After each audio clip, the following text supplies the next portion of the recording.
ODW Snipe TV, man, back with another reaction. Today we got the kid. We got the kid who stole 230 million. That's almost half a billion, man. 230 million is crazy. I ain't even gonna lie, but in Bitcoin though, off crypto, that's crazy. And right now, I think Bitcoin is at like 99,000. So if he would have kept that in there, he bro would have had like at least 400,000. I don't know. Something like that, man. If you haven't already, like, comment, subscribe, hit that post notifications bell, man. We stay dropping, we stay updating, stay posting, man. To get the updates, man. Without further ado, let's go and get into the video, man. 230 million is crazy. No way. Oh my god, $242 million. Damn. Shit. 238. Shit. Bro hit for something. Or did he hit? Or, yeah, he stole. I'm tripping. I'm thinking he hit. I'm thinking he hit for some Bitcoin. Oh, man, he stole Bitcoin. Damn. 4,064. That's crazy. Receiving. That's wild. You know how much money that is. Bro lit throwing random Birkin bags to people. Oh, yeah, he lit. He too lit. How much money that is. Bro lit. This is on the Tuesday in Miami. 100K first round. Movie. Shit.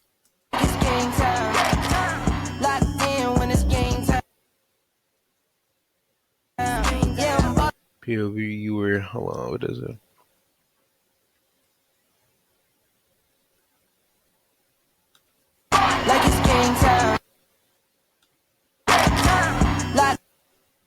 Free Malone, free box. Damn. They saying freedom. POV, you were with Malone in Miami. Shit.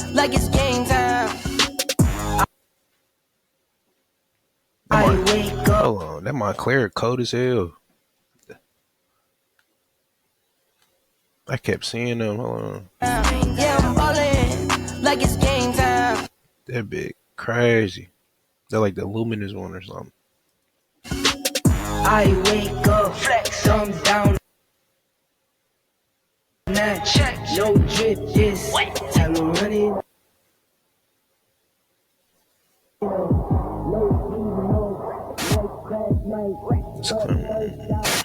It's the 19th of August, 2024, the day a group of young adults carried out one of the largest crypto heists ever recorded. 20-year-old Malone Lem, 18-year-old Virch Tal, 21-year-old Jendiel Serrano, Danish Khan, and Chen. These kids targeted a single Genesis creditor who had no idea they were about to lose a staggering $230 million worth of Bitcoin. But how did they pull it off? Were they expert hackers with advanced coding skills? Well, it was much simpler than it seems.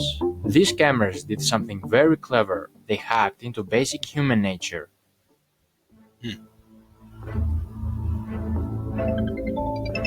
It all began with a phone call, a seemingly harmless contact from Google support. But this call wasn't from Google at all. Using a spoof number, Vichatel, also known as Wiz, convinced the victim that their personal accounts had been compromised. With this false sense of urgency, he gained access to the victim's Gmail and iCloud, where he gathered key security information. Another call followed, this time from Jendiel Serrano, aka Box, claiming to be a representative from Gemini, the crypto exchange the victim used. The victim was tricked into believing their account was under attack. Under pressure and convinced they needed to act fast, the victim reset their two-factor authentication settings, giving the thieves the access they needed to take control of the Gemini account, quickly sending funds to a compromised wallet. The situation was spiraling, but the victim had no idea. When he was asked to use AnyDesk, a remote access software, it seemed like another step in securing their assets, but in reality, it was the final blow. As the victim unknowingly shared the screen, the private keys to their Bitcoin wallet were exposed, and in just a few clicks, the digital fortune was transferred into the hands of the thieves. Oh wow. Damn. So they must have targeted somebody rich then. Cause bro having all that shit, that's too much. That's a lot.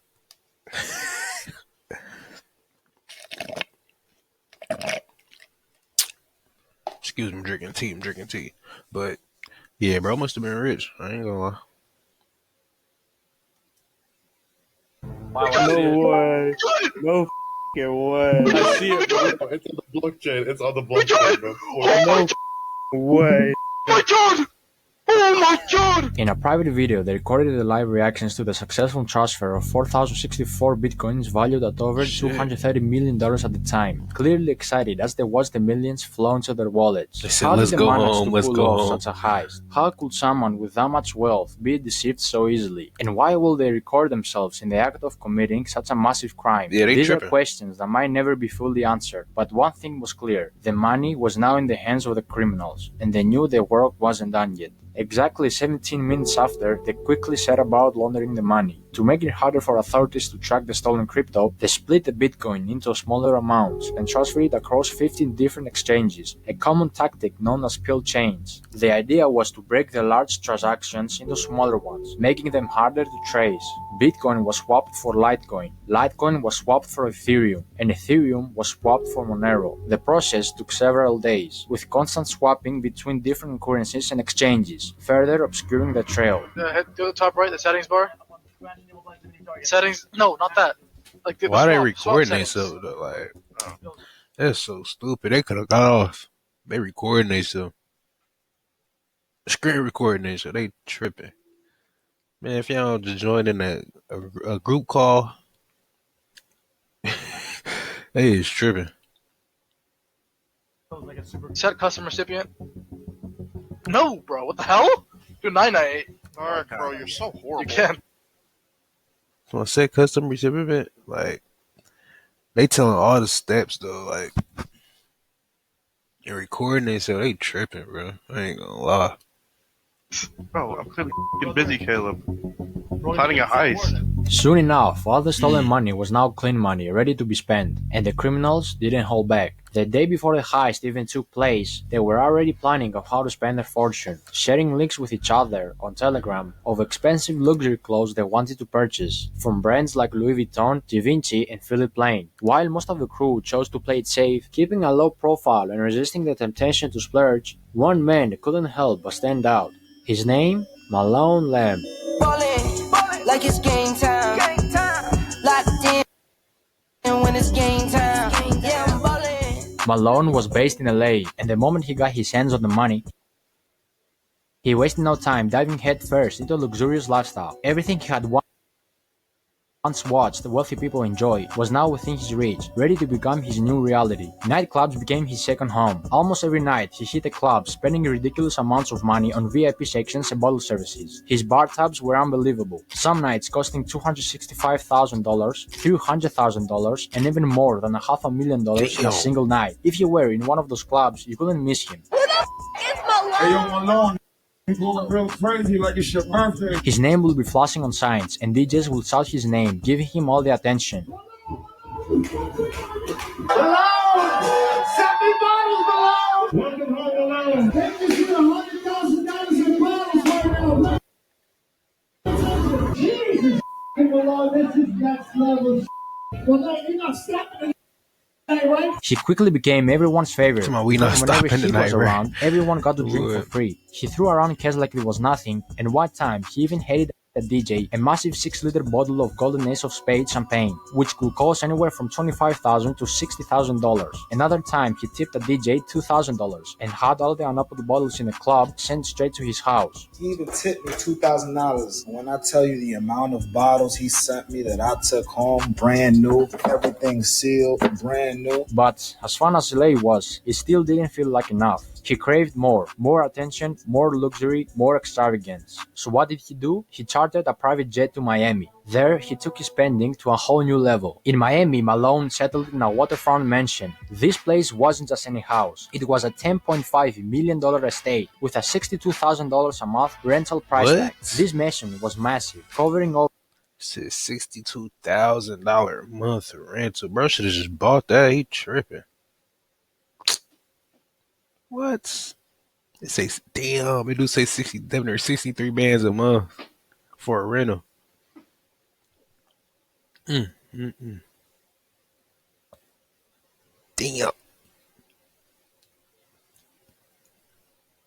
He tripping. Shit is about that. I ain't gonna lie.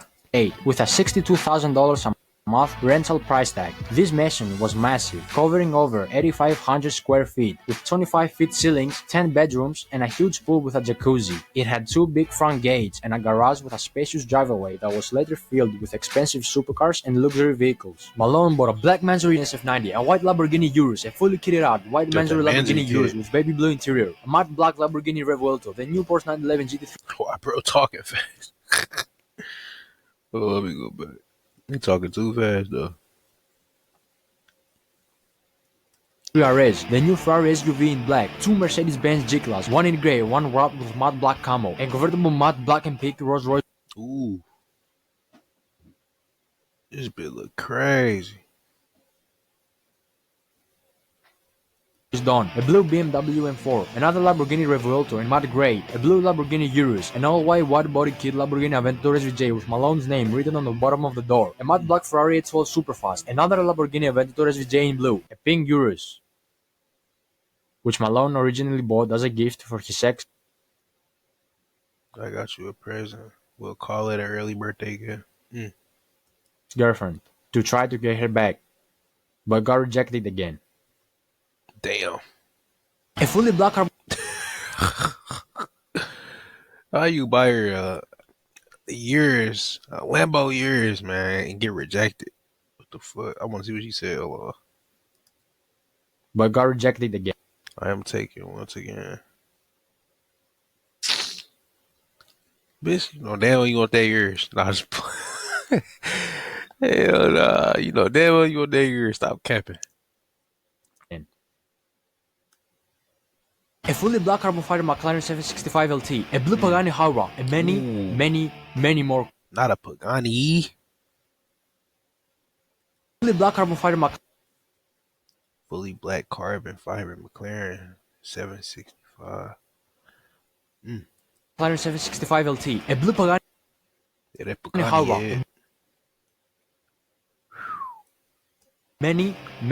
many more cars. If you didn't realize it by now, Malone was always rolling with fashion. He rocked high-end designer pieces like Louis Vuitton and Givenchy. His style was expensive, with the most expensive piece of clothing being the Moncler Maya 70 by Paul Manges jacket, which alone cost $50,000 or more. But after all this wasted money on clubs and cars, Malone finally decided to invest his money in timeless pieces that would hold their value over time, like these Cuban link chain bracelets filled with diamonds, a Richard Mille covered in diamonds, and a diamond ring for each one of his fingers. One Richard Mille wasn't enough, of course, so he bought multiple. Even his glasses had diamonds. Yo, don't take no video. Malone wasn't just a millionaire obsessed with himself. He had a generous side, often using his wealth to give back to others in need. He bought 5 Birkin bags and gave them away to random girls at the club. One of these lucky ladies was a model named Olivia Allen. Guys, I can't even make this up when I say that I just woke up to a Birkin in my bedroom because a man gave it to me in the club last night.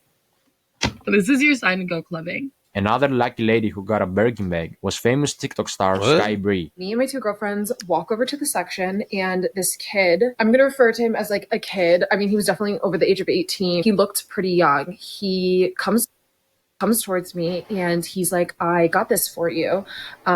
She ended up saying she didn't like it. It's beautiful, but to be honest, it's not really my style. While Malone was busy making his name known, flaunting his wealth at every turn, he was also drawing the wrong kind of attention. His outrageous spending, paired with his desire to be noticed, made it easier for authorities and blockchain experts to track him down. Investigators, including prominent figures like Zach XPT, were closely watching the flow of the stolen funds, tracing each move as he splurged on cars, clubs, and luxury items. The more he spent, the more obvious it became that his newfound fortune was linked to the heist, and soon enough, the walls started closing in.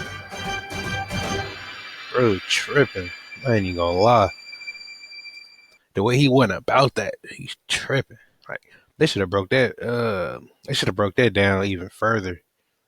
Or like, I don't know, transfer the money to different people. Let them spend in different ways. He buying the whole world. Shit, like That was crazy. Malone thought he was untouchable, but behind the scenes, law enforcement and experts like Zach XPT were already connecting the dots. Zach XPT Through his is flash watching. spending, Damn. investigators tracked large transactions linked to the stolen Bitcoin, using blockchain analysis to map out the movement of funds. What's more, both Box and Wiz slipped up during the process of laundering the funds. On several occasions, they accidentally leaked the stolen funds with their personal assets. Wiz, for example, also leaked his full name during a screen recording, while Box What? reused deposit addresses, making also leaked his full name. He's during- a goofy. Why was it? That's what I'm saying in the first place, bro. They like screen recording. Why are y'all screen recording? They're trying to screen record a heist. Like, man, so I'm saying clout is a drug, man. Clout is a drug. Like, people will do anything. Man, if y'all don't do this heist and get on with y'all life, they go splurge later. Like, what? Y'all tripping. It says his name right there, Veer Chitel. Like, you tripping. during a screen recording, while Box reused deposit addresses, making it easier to trace the funds back to them. These mistakes, combined with recorded conversations and Lost. Money lost. 70 to 100 Bitcoin. And that's legit. Being in their emails, being close to WD, less than fucking 9B in front of my eyes.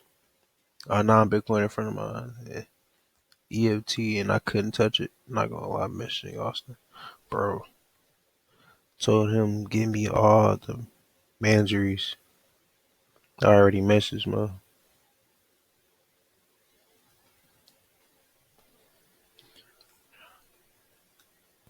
They said for the John Mayer.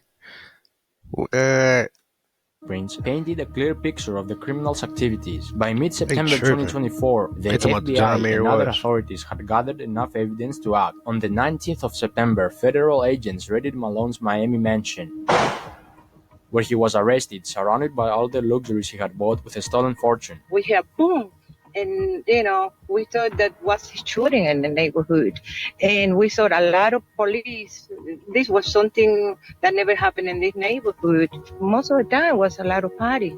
It was party because I can hear from my house the music. It was a stark contrast. Malone, who had lived like a king for just a short while, was now being led away in handcuffs. Authorities were able to freeze over $9 million in stolen funds, with $500,000 12 with the assistance of CF Investigations, Zero Shadow, that and the Binance security team. More than $9 million has been frozen, and $500K has already been returned back after working closely with the victim to investigate the $500K is not enough, bro. They stole $230 million.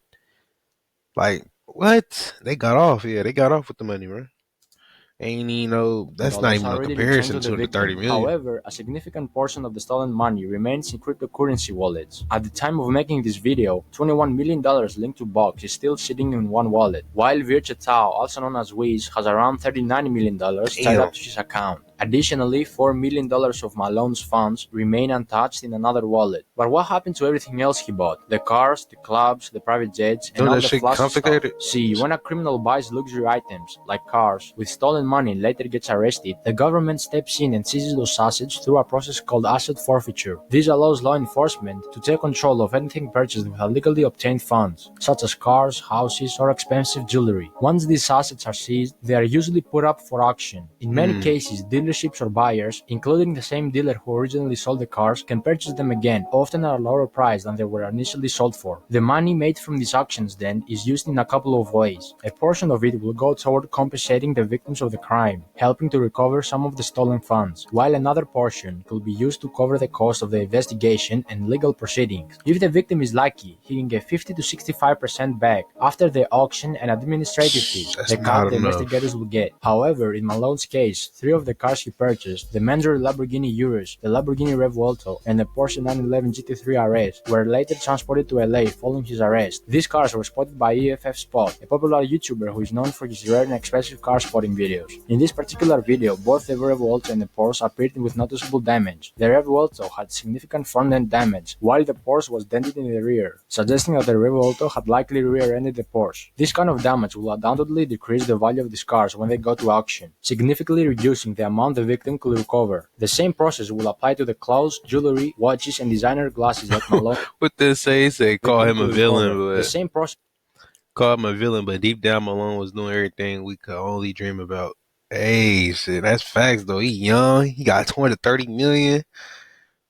Shit, the whole team eating, literally.